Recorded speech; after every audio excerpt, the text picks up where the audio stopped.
From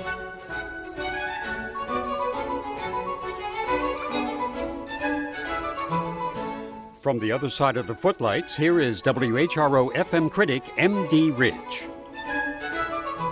It was one of those magical evenings of music that you know you'll remember as long as you live.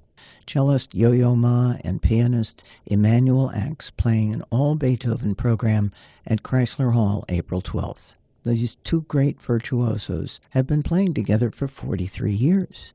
They breathe together, make jokes between sonatas, encourage the audience to applaud whenever they like, recognizing an older tradition, and of course, they make glorious music together. If you knew nothing at all about either musician, unlikely but possible, you'd still know that this was extraordinary music making of the highest order indeed. They began with Beethoven's Sonata No. 1 for cello and piano in F major. Ma bouncing out of his chair on a vigorous opening up bow, then relaxing into a beautiful diminuendo.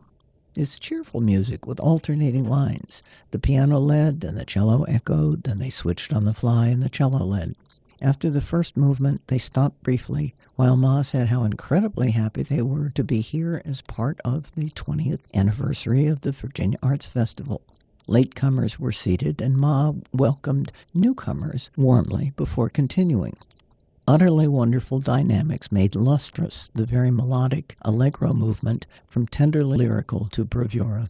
In the roar of applause after the final movement, Ma said, "We were going to wait for more latecomers," while Axe added, "or if anyone wanted to leave."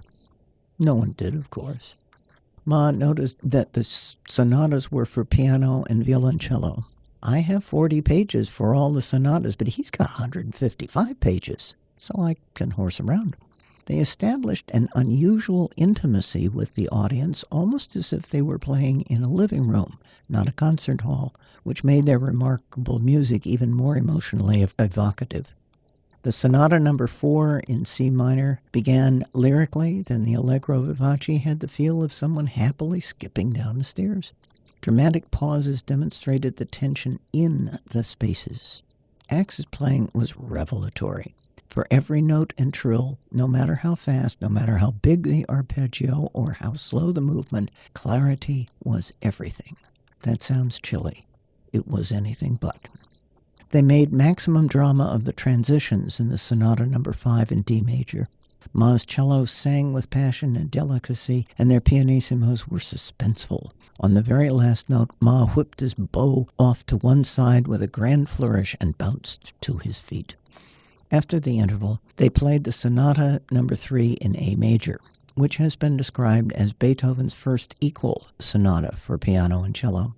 Every theme was perfectly constructed for both instruments. The Allegro movement showed how effective an unornamented run can be, in simple contrast to highly ornamented passages. It was amazing. There was a standing ovation, not the pleasant pro forma kind, but people standing and cheering while Ma waved to the folks in the balcony. It was a capacity audience, needless to say, and Ma and Axe bowed to each other and smiled.